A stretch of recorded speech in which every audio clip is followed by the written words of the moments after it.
The writing is on the wall as far as I'm concerned. Eat most of your food earlier in the day and don't eat too late at night. That's just some general heuristics to live by.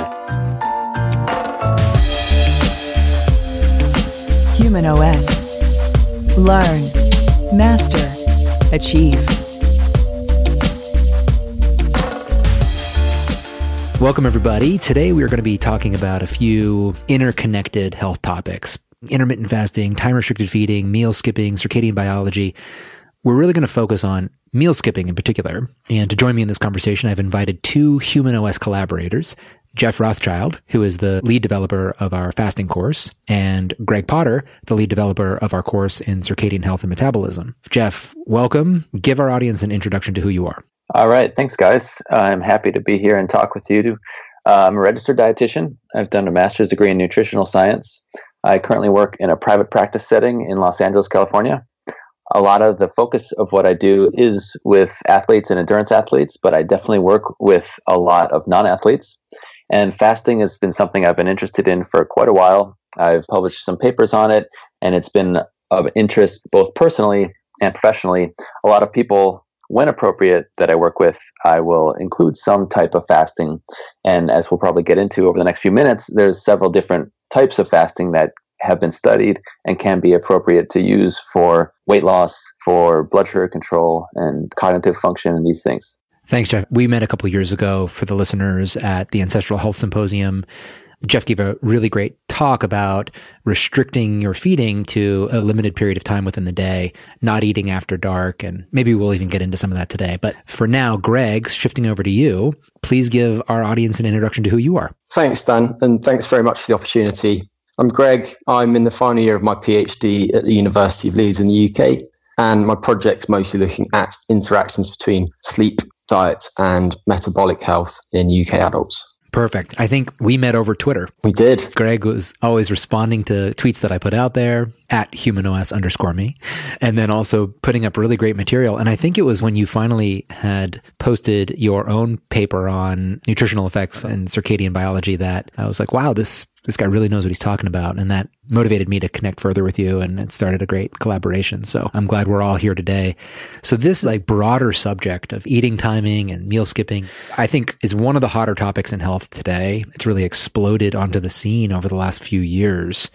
And there's still a lot of questions that remain about what's good, what's useful, what's effective, who's it right for? And so today I want to focus a little bit more on skipping breakfast, because that is, I think, a really common way that anybody who is currently engaging in fasting does it.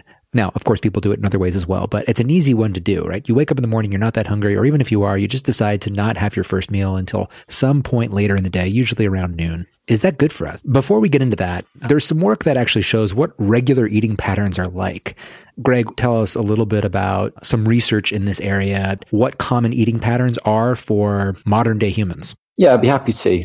So a particularly relevant study to this question, I think, was published in 2015. Sachin Panda was the senior author on it. And what they did was they looked at adults in the San Diego area, and they used a smartphone app to characterize their eating patterns. So for 3 weeks, people took photos, and they could annotate these photos of everything they had to eat and drink. And these were timestamped, so they knew when these events were occurring.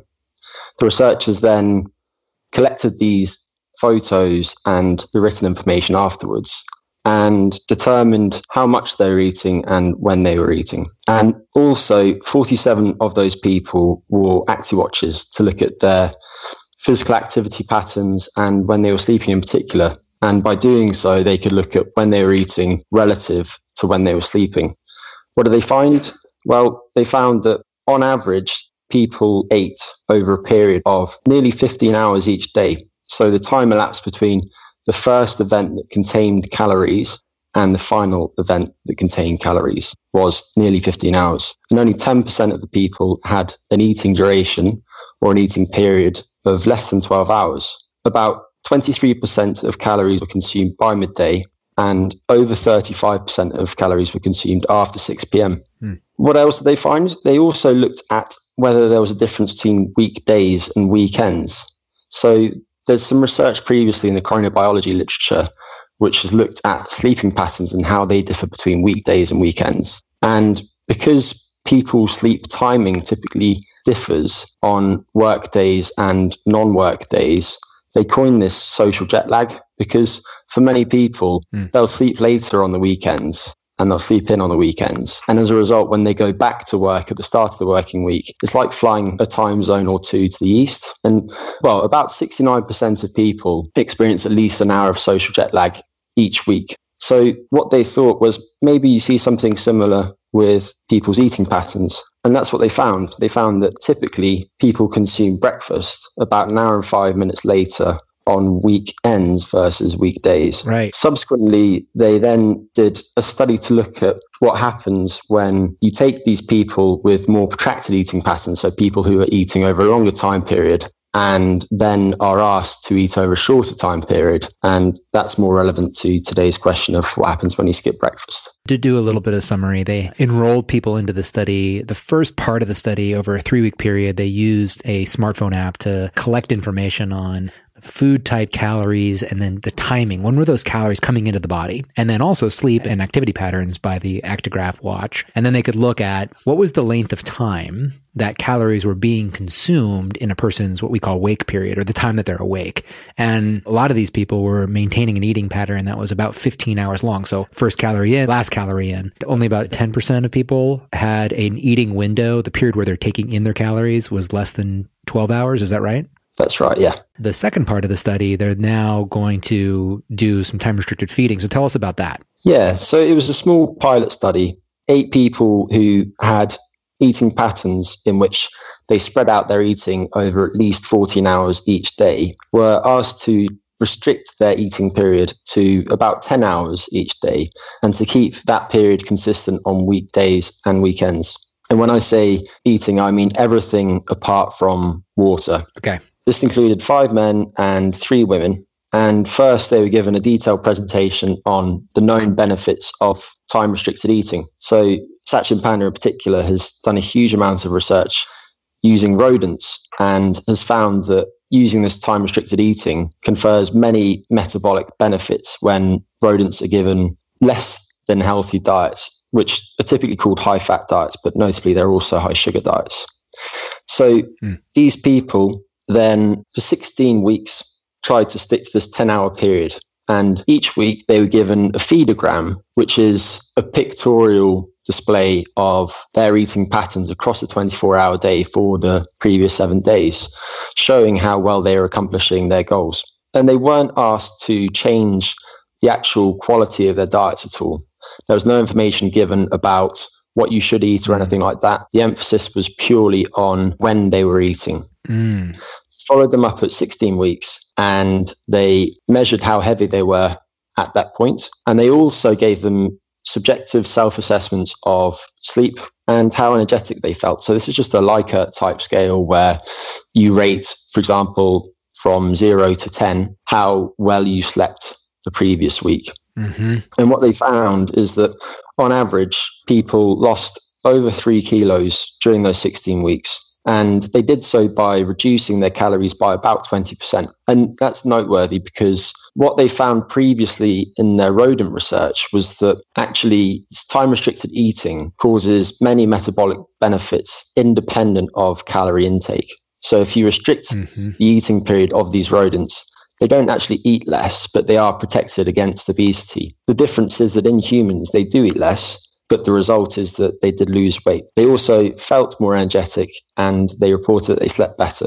And they enjoyed doing so much, all of them, that they chose to continue for the rest of the year thereafter. And the researchers then followed up 1 year after they began. And what they found is that they actually retained their weight loss. This is one of the reasons why the interest in fasting is such a craze right now, is because we weren't given complex instructions about what to eat.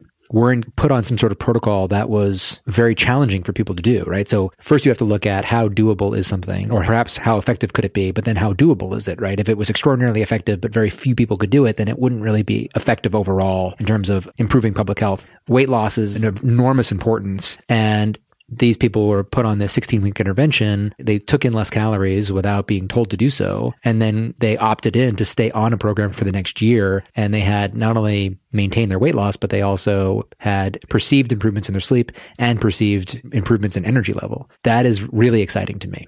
Yes, I was going to jump in a couple of things that I really like from a practical side. And so like I said, I work with a lot of people, and this is definitely a tool that I look to. Is one of the first things I look to is shortening someone's eating window. In the people in that pilot study were around, I believe, 15 hours was their typical kind of eating window. Unfortunately, when someone's already eating in a 10 or 11 or 12 hour window, it doesn't work. You can crunch it a little bit, but you won't see, you wouldn't expect to see the drastic results that you would come from shortening by 4 or 5 hours. Yeah, that's a really important point. Yeah. So you really have to consider, sticking on the practical side for a minute, if someone typically likes to eat breakfast and they can eat breakfast at 8 a.m., and then they normally eat dinner at 6:30 p.m., well, there's not a whole lot to work with there. The other side of it is people often like to have dinner with their families or some other social obligations, and that can tie into kind of where we're going with the next step then would be to say, okay, if I eat dinner at 7:30 or 8, then I should just start eating at 12 and skip breakfast. I think I'm jumping ahead a little bit because I want to point out one more really interesting thing, in my opinion, about this study, and that is using that app. And I think this is kind of an obvious statement, but smartphones are going to change the way research is done, because once the person took the picture of their food and it was timestamped and sent in, it was erased from their device. So what this does is eliminate the possibility of what you might call a feedback effect. You know, when you're looking at a food log, the person might be writing it down and then they might say, oh my gosh, I've already had this, and the other thing today, so I better not eat these chips or, you know, whatever it is. Right. So there's this constant, even if someone is just supposed to be just writing down what they eat without judging it, there's going to always be that effect. So this is a great way to just take a picture and then it's done, and it can minimize any of these effects. That's a really important point. So incidental improvement in dietary quality by this act of what you could call mindfulness, by stopping for a moment, taking a photo of your food. Most people are probably going to think about that in that moment. So there could have been improvement in dietary quality simply by the virtue of the way that the study was conducted. But hard to go around that. Like you said, it sounds like they were trying to mitigate that as a possible confound to changing the results by erasing the photo. So 2 more comments. One is that weight recidivism is clearly a big problem. People typically don't have a problem losing the weight. It's a problem they have with keeping the weight off in the long term. So it's interesting that they wanted to stick on and that it stayed off until the 1 year mark. And then the other thing that I was just going to mention, picking up on what you just said then, was that diet quality did improve even though they weren't asked to improve or change their diets. And I think one thing to consider there is when people are restricting their eating period, because the researchers didn't really speak to this. If you look at the supplemental data, then you can see individual food items and when they were consuming those food items. What they said is that because people restricted this eating period, they didn't move the items they were eating later in the day, which might be less healthy options. So things like alcohol and late night snacks. They just chose not to eat those at all. So I think one thing that's very relevant to future studies of this restricted eating is what happens when you change the actual timing of this eating period on people's food choices. Right. There could have been some aspect of the way that the study was conducted and the virtue of taking photos that could have had an effect on the dietary quality of the participants. A secondary option is that time-restricted feeding itself can have an impact on dietary quality, perhaps by affecting neural circuits that change what we pursue and what we're interested in. And that is a possibility as well. There is a study in Jeff's fasting course where we look at leptin sensitivity and how it's improved over a 24-hour fast. So there could be some mechanics that are taking place behind the scenes that are actually helping to improve the food that we pursue and our overall appetitive drive or our drive to eat. Jeff, you mentioned a really important point here. If they're going to do something like this, the easier way to time restrict your eating window is by skipping breakfast. For a lot of people, not for everybody, but dinners tend to be a social event where you're with friends and family. Breakfast is a little more of an independent act, if you will. You can grab or make food before you leave the house. And so that tends to be an area where, one, you've been on an overnight fast while you slept, and a lot of people aren't really hungry in the morning. So it's not very hard for them to try to extend that window by not eating right away and then eating a bit later. Let's talk about breakfast skipping.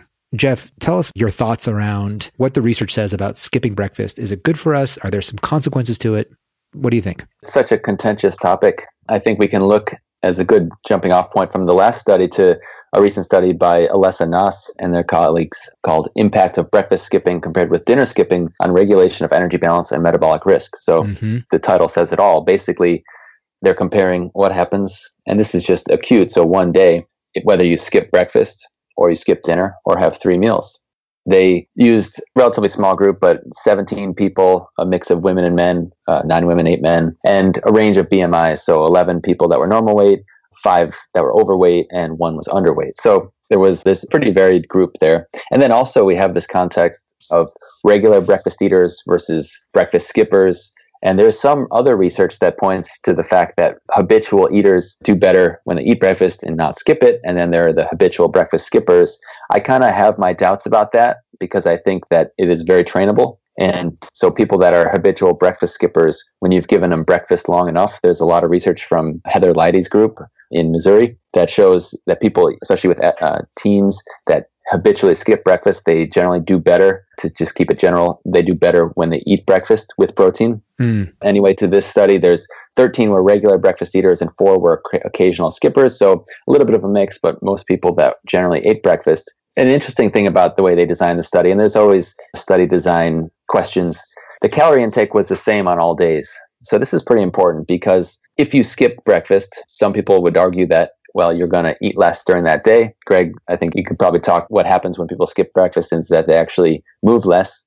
So it kind of ends up being a no net difference in energy expenditure versus energy intake. But this study, they chose to keep the calorie intake the same. So it was either spread through 3 meals or through 2 meals. They measured the energy expenditure, so basal metabolic rate, slightly higher actually on the meal skipping days. And I think that's related to the fact that there was larger meals consumed. The same amount of food was split over 2 instead of 3 meals. But basically, the carb and fat burning, when you skip breakfast, yeah, you do statistically significant more fat and less carbohydrate, but it's practically negligible. It was about 4 grams per day of fat difference and 28 grams of carbs per day difference. So it's significant, but honestly, practically, I think, negligible in a day-to-day practice. Right. What they found that is most interesting to me, though, there's something called the postprandial homeostasis model assessment index, which basically measures insulin sensitivity. It's a calculation based on glucose and insulin, and also looking at glucose concentrations after lunch. So they were higher after lunch on the breakfast skipping day than on the dinner skipping day. Okay, so what this means is basically, and we've seen this in several other papers, breakfast exerts what's called a second meal effect, and some papers even show a third meal effect, meaning that breakfast affects how your body processes lunch and potentially dinner, meaning you have generally better blood sugar control. And this is seen both in healthy and people with diabetes. So I think this is an argument in favor of eating breakfast, even in healthy people. We should pause for a moment and talk about breakfast. Is breakfast the first meal that you have in the day? Is it a meal that occurs at a particular time of the day? The effect of that meal then influenced by the length of time between your last meal. So whether or not you had dinner later or earlier or even didn't have dinner. Now we're getting more into aspects of circadian biology, or just body timing. So let me collect your thoughts on this. Greg, I'll start with you. What do you think breakfast really means? Is it just the first meal of the day, or is it a meal that occurs at a certain time? It's a very good question and very good points that you raise. I think technically it probably should refer to the first meal that you have during the day after sleeping. So you are truly breaking the fast. But actually, historically, especially in research, it's somewhat arbitrary. And that's been a big problem, I think, previously, because particularly in nutritional epidemiology, people say, what did you have for lunch? What did you have for dinner? What did you have for breakfast? And there's no indication as to when that happens or how long it's been since the previous meal. And even in these studies, you don't actually know whether these people are always post-absorptive when they consume breakfast, for example. So it's a tricky question. Yeah. I think the first meal of the day, though, probably is the most practical use of the term breakfast. And obviously, if you wait until 2 p.m. to consume your first meal, then that probably is your breakfast. Right. I thought you would say something different based on your background in circadian biology. Technically, yeah, you're breaking the fast, and people love to say that as a reason to skip quote unquote breakfast and just wait till lunch, and that becomes your breakfast. But as you know, there's so many interactions. So cortisol, the daily rhythm of cortisol, for example, and how that might interact with the first meal. The way I think about it is I see it as a certain number of hours, and I don't know what that number really should be optimally, but I think of breakfast as morning time as it relates to your body clock. And again, maybe we don't know the exact timing of or what the optimal window, but in a practical standpoint, I don't see it as the first meal after sleep, but rather something in that window relating to your cortisol and melatonin rhythms and the whole symphony that's going on with your hormones under the hood, and food certainly impacts it, which is why we see this second meal effect. If really it made no difference, lunch should be handled completely the same from your body as far as insulin and glucose goes. I think you're absolutely right, Jeff. As Dan said, some people wake up and they're not hungry. And often I think the reason is their sleep's artificially been restricted. So if you use an alarm to wake up, then you're probably not going to be hungry. And I'm not sure in those circumstances that you necessarily should be eating. So there's been some interesting work in recent years looking at roles of melatonin, for example, in glucose homeostasis in particular. And what people have found recently is that if people consume their first meal when they've still got a fair amount of melatonin floating through their blood, they're more insulin resistant than they would be otherwise. And that's probably because of roles of melatonin signaling on pancreatic function in particular. So going back to what you were speaking about then, Jeff, I think that's absolutely right. If you could look at things relative to circadian phase, then that would be very interesting and useful. And I think you'd probably think about what your anchoring point would be. So it might be the time at which you naturally wake up and when that first meal occurs relative to that time. The problem being that you don't necessarily know when someone is naturally going to wake up. You could use markers of circadian phase, but in terms of practicalities, that poses problems. The circadian system is largely trying to prepare the body to be functional for certain activities given previous history. So if you are eating breakfast regularly at, let's say, 8 a.m., then the body is going to be prepared for a meal at that time if it's a regular exposure. Now, if all of a sudden you are skipping a meal, or a couple days you skip, a couple days you don't, that could also have an influence on what's happening here behind the hood. A lot of these studies that are looking at breakfast skipping, they tend to be in people that usually are having breakfast. And even if a component of the study are people that sometimes do skip breakfast, they're not looking at people that always skip breakfast. So if you always have your first meal at, let's say, noon, is your body therefore circadianly speaking prepared for the ingestion of food substances, which would then have the second and third meal effect that would be improved, or you should say glucose response would be less concerning or less abnormal.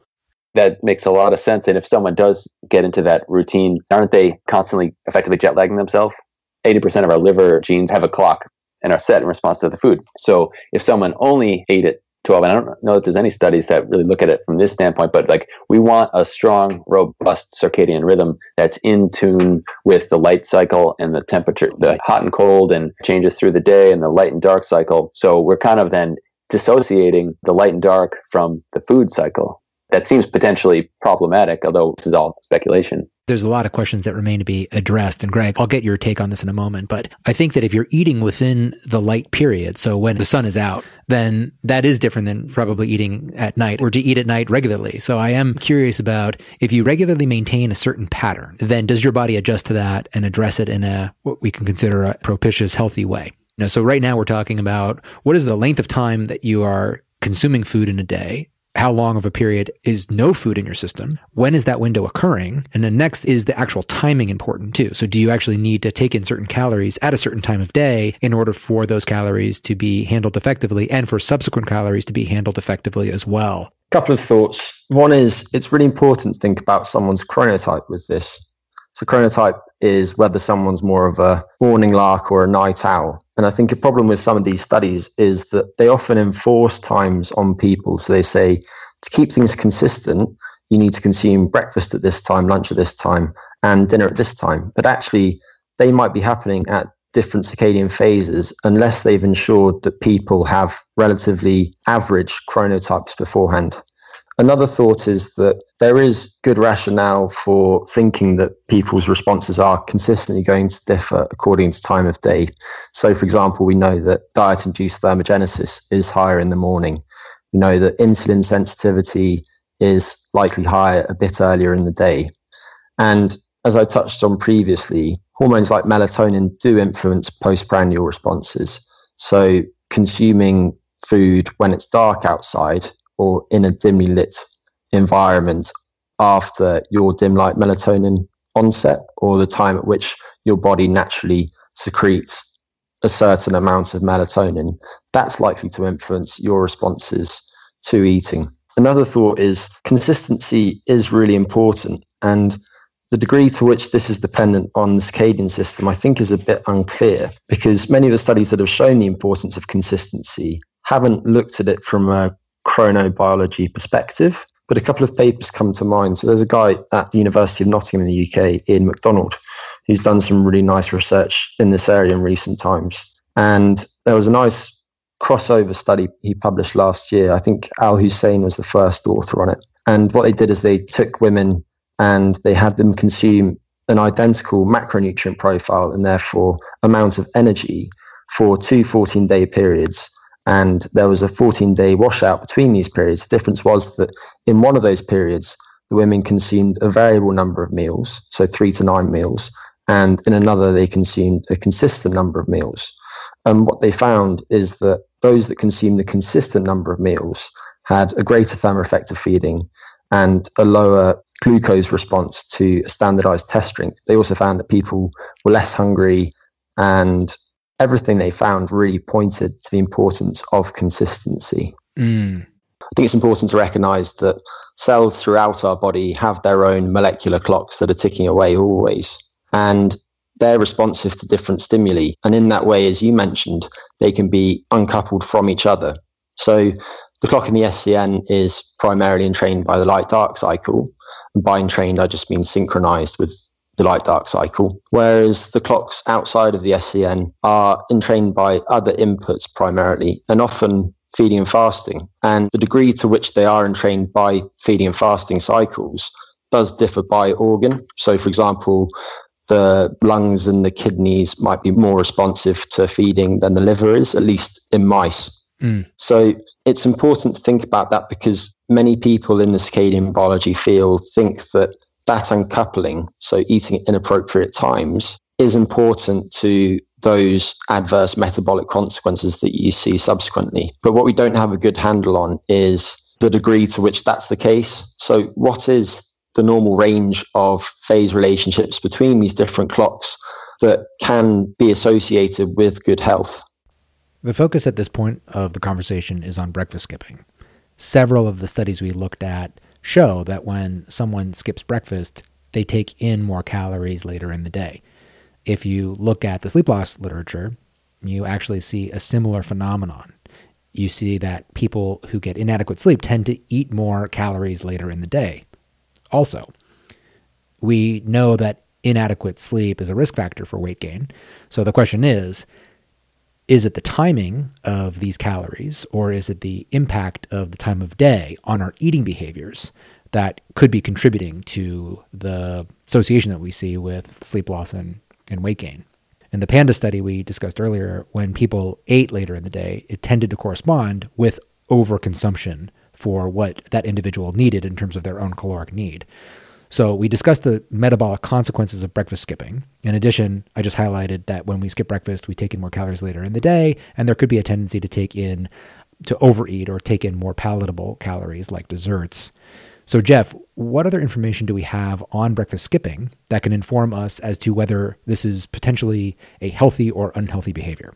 Yeah, I think I mentioned it briefly, but one other study that often comes to mind, and this was in people with diabetes, but again, skipping breakfast significantly increases postprandial hyperglycemia after lunch and dinner. So basically, the people's blood sugar rises much more after lunch and dinner when they've skipped breakfast compared with having a breakfast. Insulin basically doesn't work as well. If you look at the insulin curve, it's a little bit delayed, and basically a whole lot of things happen that you don't want to happen when you have diabetes as far as your blood sugar control goes when you skip breakfast. So it's almost a no-brainer for me there. To talk about some of the fasting stuff, again, thinking just kind of in practical use of this stuff, that's why I really do think of time-restricted feeding, shortening your eating windows as probably the go-to type of intermittent fasting. I think this is the most promising and the kind of first tool I look to because of the circadian rhythm aspect. So alternate day fasting, maybe we could talk about another time. There's a fair number of good studies using alternate day fasting when that is just as it sounds. So people eat normally one day and then either fast completely the next day or have about 500 calories. This consistency, I think, is really important. Even though we don't know enough about it as much as we want to, it's pretty clear that having consistent patterns leads to better glucose control and so on. So whenever the window seems to set you up for that daily consistent pattern, whereas alternate day fasting can be effective for weight loss. But I've always felt like it's putting you out of sync a little bit if you eat one day a lot and the next day nothing or 500 calories. So really, I'm excited to see the literature continue coming out and trying these different timing and things like that. But I think for someone wanting to try some type of fasting, I think time-restricted feeding windows is a great first place to go. That's great. And I think some questions to be resolved would be, can you take in calories? Let's say you have a consistent window and you eat between 10 and 6 every day. And as long as you're eating any time in that window, whether it's you're eating right at 10 or you're eating at noon or you're not eating until 2 and the timing of your dinner changes, the timing of your lunch changes, is that going to be effective? Is your body going to handle those calories in a manner that we would consider optimally healthy? Or do you have the limited eating window and it's even better? Is there room for optimization, or is all the benefit from a meal at 10, a meal at 1, and a meal at 6, let's say? Yeah, the diabetes paper, that was from Freud's group. And I know that he published some earlier work, maybe in 2013, looking roughly at that question, but not in the context of time-restricted feeding. So there were overweight women, this is just from memory, who over 16 weeks or so were consuming weight loss diets. And the difference between the two groups was whether they consumed a higher proportion of their calories earlier in the day or later in the day. And those that consumed them earlier in the day had better metabolic outcomes. They lost more weight, they had greater improvements in glucose regulation and perhaps blood lipids too. So my inclination is probably to think that the same might hold true for a time-restricted feeding window. So even within that, let's say that you're eating in a 10-hour period or a 12-hour period, then provided that you're not starting it too early or too late, I suspect that actually perhaps consuming more early within that window might be favorable. And also related to that, one study that we didn't touch on, well, two studies really from the University of Bath, they've published very interesting work on what happens when people skip breakfast in both lean people and obese people in the last few years. And what they found was that if people skip breakfast, then they do eat less, but they also move around less.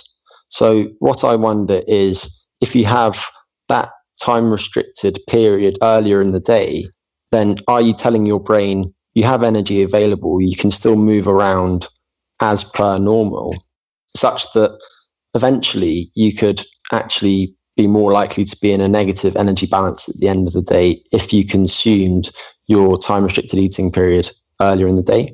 Mm-hmm. You know what I found interesting from that study? The energy intake between the breakfast eaters and the people that they considered fasting, so eating their calories after noon. The difference in calorie intake over the course of the day was 338 calories. It was not statistically significant, but I think in the case here, that's a clinically meaningful difference. If you look at the last 40 years, at least on a population level, most of the weight gain from 1980s to now or to the 2010 time was described by a calorie excess of about 350 calories per day. So when you think about that, that explains almost all those calories. So there wasn't changes in weight loss, et cetera, but I felt that was a discrepancy from the amount of calories that were different between the two groups in terms of what was consumed, and then actually the results of the study. But it was a 6-week study, so we could have seen different results if there was more people in the study and it went longer. I think one thing also that's interesting is that if people are spontaneously eating less, it might be a better option for someone who is necessarily sedentary. So it could be someone who's injured, or they just have a job that for whatever reason just limits their physical activity.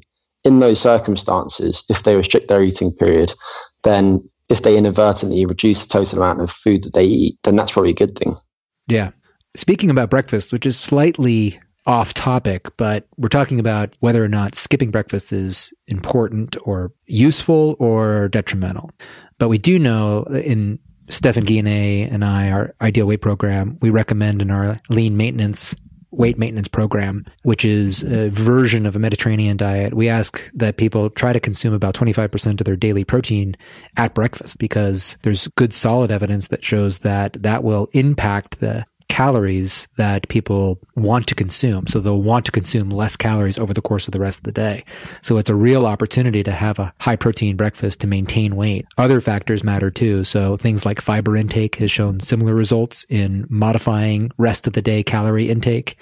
Probably one of the most interesting studies to me, this is again a bit of a tangent, but really fascinating. Last year, a group gave people high propionate producing inulin as a fiber supplement. They did imaging on the people after a period of time where they had this diet. And they found that people's responsivity to hyperpalatable food was diminished. And it made me think of this idea that the better you eat, the easier it is to eat better. And what does that mean? Well, that might mean taking in a lot of fiber and protein in the morning. And regardless of the timing of that, that might actually have a favorable effect on weight and metabolism for the rest of the day. Yeah, I think relevant to that too, the alternate day fasting studies in particular, if someone's eating just once on those days, then it's probably worth thinking about changing your macronutrient profile to factor that into the equation too, because many of the studies I think have used the same composition. So it could be 50% carbs, 30% fat and 20% protein for both those days on which they're eating very little food and also days on which they're eating more food. But maybe on those days where they're consuming far less, they need to eat relatively more protein and less fat and carbohydrate. Yeah, I'll say, again, from a practical standpoint, that's something I do with people. I don't often use alternate day fasting, but I'll use some variation, typically like a 5-2, which is kind of 2 days non-consecutively of 500 calories. And absolutely switching the macros like that makes the adherence and the doability of it just completely different, so much easier for the person to do. Speaking of personal experience, I'd notice real effects about what I eat for breakfast and then what my appetite is like for the remainder of the day, regardless of when I eat it. Yeah. And, I want to chime in one more thing about it. There was an alternate day fasting study that compared eating that one meal at lunch or the one meal at dinner or as 3 small meals. And they didn't measure any circadian biology aspects of it, but they found similar weight loss and the general changes in blood lipids and blood pressure were fairly similar. So the conclusion was that it's kind of whatever works best for that person. Right. I don't know if, again, that you could probably argue or detect something further deeper in there, but in this particular study, that was what they found. Yeah. I'd be remiss not to talk about a study that I mentioned in my PaleoFX talk, but work by Adi Neufeld-Cohen out of the Weizmann Institute in Israel looked at the daily pattern of production of certain enzymes that deliver nutrients to the mitochondria. And when looking at the protein pyruvate dehydrogenase, which determines the rate of glucose utilization for generating energy, she and her group found that mice that had the highest amount of this enzyme during sleep, which would then suggest that the ability of the mitochondria to burn sugar is greater at that time. So then they thought, okay, well, let's test this. And when her team then supplied the mitochondria with glucose, the metabolism of sugar was found to be at its highest level too. So it seemed to process sugars well at the time when the enzymes that deliver sugar substrates to the mitochondria were highest. Now, conversely, they also looked at the enzyme carnitine palmitoyltransferase, which is an enzyme that shuttles fatty acids into the mitochondria. And she found that this protein was produced at the highest rate when the mice were awake and physically active. They subsequently gave the animals fats and they were utilized most efficiently during their wake period. Now, I wouldn't say that this is necessarily happening in humans, but what it does suggest is that our body's ability to process nutrients, even of a certain type, is determined by the circadian production of certain enzymes. And so that adds to this conversation that we're having. I don't think it necessarily offers extraordinarily clear direction about what we should do, but we know something's at play here. Yeah. Okay, let's collect some final thoughts. We talked about a lot of stuff. There's more that we'll talk about in the future because this is a big and important topic. But Jeff, since you've been studying this for a while, you work with different clients, and also you've personally explored different patterns. What are your thoughts on the subject now? How would you get somebody started?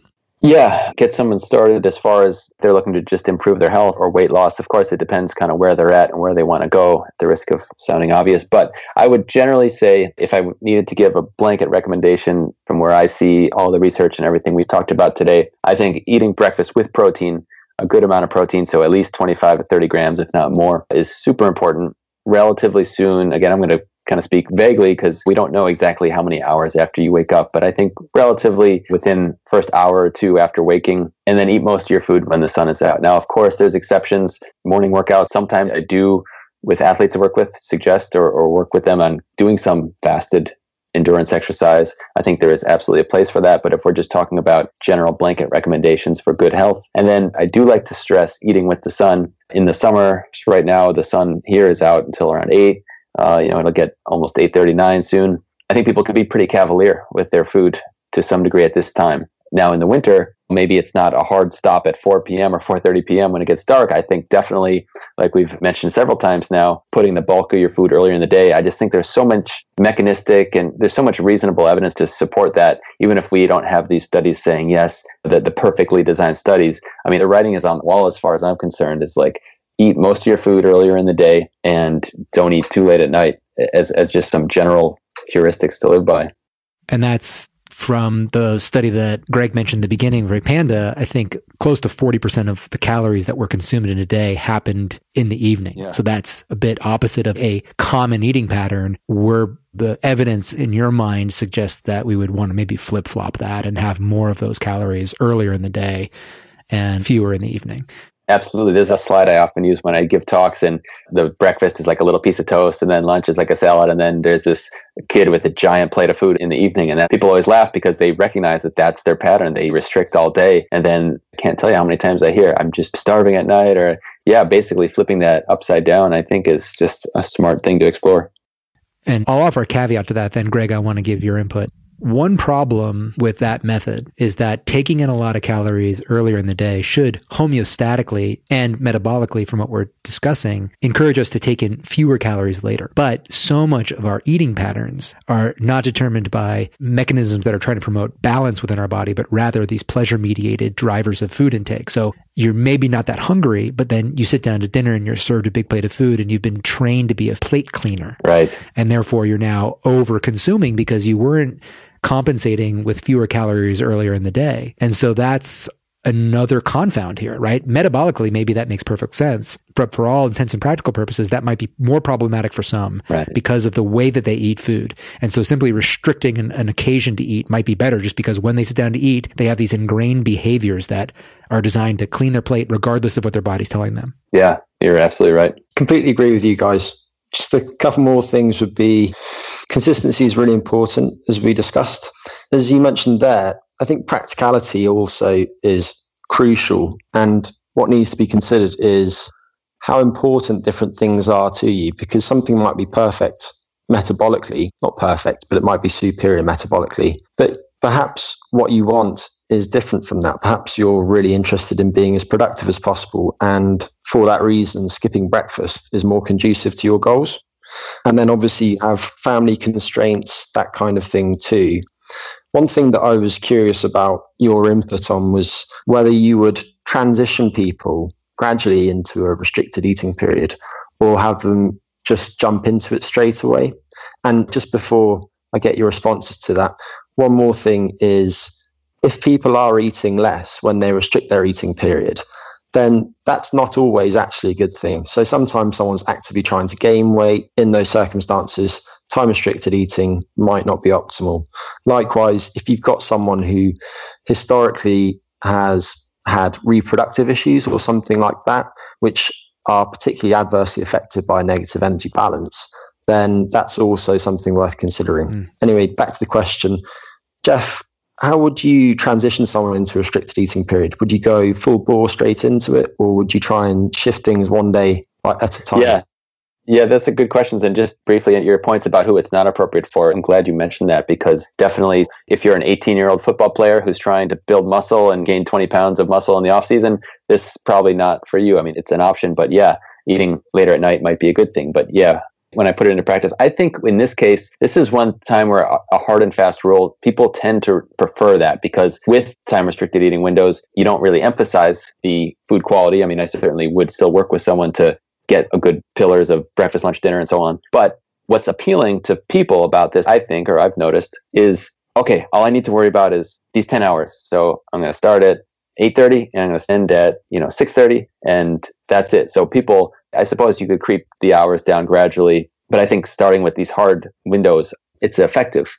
What I will do gradually, and this is a little bit less often, but if I want to work someone towards eventually like a 20 to 24 hour fast, so eventually if I want to get them to go from dinner to dinner once a week, because some people can do really well with that, meaning fasting from dinner to dinner, then I might say, okay, let's go 16 hours here and then let's go 18 hours and creep towards that. I do that less often, but some people will respond, I think, quite well to that. One more thought was people with dysglycemia also might be advised to avoid time-restricted eating, or just to consider it with some trepidation, just because one consistency among many studies seems to be that skipping breakfast does lead to greater variability in blood glucose, particularly in the afternoon and evening. So if you're predisposed to hyperglycemia or anything like that, then that's probably worth considering. Good point. So we've talked about whether or not to skip breakfast, and I think we don't have a clear indication that one should or shouldn't, but the evidence suggests that breakfast is important. And now the questions are, if you are to have the timing of that first meal creep up, but it doesn't vary in terms of its timing day by day, is that going to then create a situation that is metabolically healthy consistently for an individual? Does it have to be at a certain time of day after a sleep period? More questions to address there, but so far a breakfast seems like it's a good idea. We did talk about caveats too in terms of eating patterns and what that can look like. We didn't talk about lunch skipping, so having a big breakfast and then having either no lunch or a small lunch and then having a small dinner. So there's a variety of different options here that we could consider. I currently don't practice anything consistent. When I wake up in the morning and I'm not hungry, I will try to extend my window by taking in food later. Sometimes I have an appetite in the morning and sometimes I don't. So I'll have some coffee or tea and then I'll wait until I get hungry. And that seems to make sense for me because I'm always trying to listen to what my body's telling me about my hunger versus forcing it at a time where my body's telling me something different. So that's at least the approach that I'm playing with. I wouldn't necessarily recommend that to everybody, but I think it's worth sharing.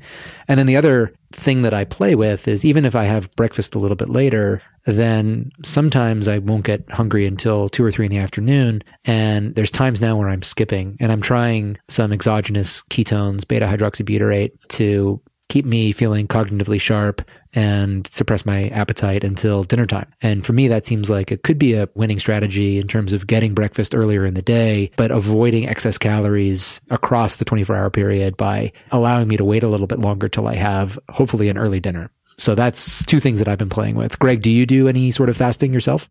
I do. So periodically, particularly around the holidays, if I have a bit of a blowout day, maybe it's Christmas or something like that, then I think shortly afterwards, actually going and doing a 24-hour fast is useful. More than anything, I do it for psychological reasons, just because I think it's good to appreciate that we're fortunate to have all of this food around. And also there are potential benefits too, which we haven't spoken about today, but whether it's increasing autophagy or a variety of other things, then I think that can be a useful practice. But also on a more routine basis, I do eat in a very consistent window.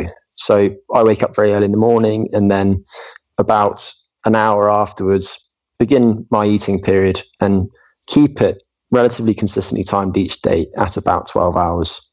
So I just try to keep that as consistent as possible. And then obviously from time to time, life gets in the way, or you go out on the weekend or you go out for food in the evening with friends, and that changes things. But when I have more control over things, I do try to emphasize keeping timing as consistent as possible. And how about in terms of what your meals look like? Do you tend to have a big breakfast and a light dinner, or is it balanced across 3 meals? Tell us about that. I eat a lot. So I eat 4 relatively big meals each day. Typical breakfast, what did I have this morning? I had half a kilo of natural yogurt with a melon and lots of nuts.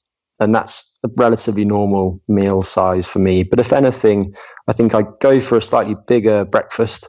And then the final meal of the day, because I have goals related to body composition and also to training, I try to make sure that I consume lots of protein, and preferably lots of relatively slowly digested protein in that final meal to try and maintain muscle protein synthesis as long as possible overnight. Yeah. So your strategy with the goal of both maintaining lean mass and also keeping your body fat lower. And then Jeff, I know that you mostly eat when it's light out. Is that still what you do? Yeah, for probably 5 or 6 years, I've tried to aim with that general goal. I've pretty much always make an effort to eat breakfast. Sometimes it's maybe 6:30 in the morning, which is a little earlier than I might prefer. But if I have to be out of the house, I feel that's that important to how well I feel through the day, my consistency and hunger and things like that. I used to be a little bit stricter, eating, let's say, between an 8 and 11 or 8 to 12 hour window. The last I guess 6 months, I've loosened that up because I've been training for an Ironman triathlon. So if we think in terms of the stress bucket, and we have the stress bucket that could be work stress or family stress or lack of food stress or training. And when the training stress goes up, I don't want to also stress my body that much by going to bed hungry, or I still don't have a late night snack, but I might eat dinner or eat something as late as, 7 or 8, sometimes 8:30. Great. Thank you, guys. There's so much more to discuss about fasting. We tried to put some borders on it just so that we could focus a little bit more on some of the ideas that are generated simply off of breakfast skipping. But as you've heard, you could skip lunch. You could have smaller dinners or bigger dinners. Eating patterns matter. There's other health benefits that are a part of fasting as well. There's other benefits of what composition of your breakfast looks like. There's different goals. So it's complex, but the work is promising, particularly around just metabolic health and weight regulation. Probably some of the most interesting aspects is that people report improved sleep, improved energy, and are able to lose weight and maintain it. And that was from the Sachin Panda study with first author is Gil. And so I'm excited to see some of the things that we brought up today explored in more depth. But thank you, gentlemen, for your time and your expertise and contributions. I look forward to having you both on the show again to explore this subject further. You guys have a great day, both of you. Awesome. Thanks for having us. Thanks, Dan. Thanks for listening, and come visit us soon at humanOS.me.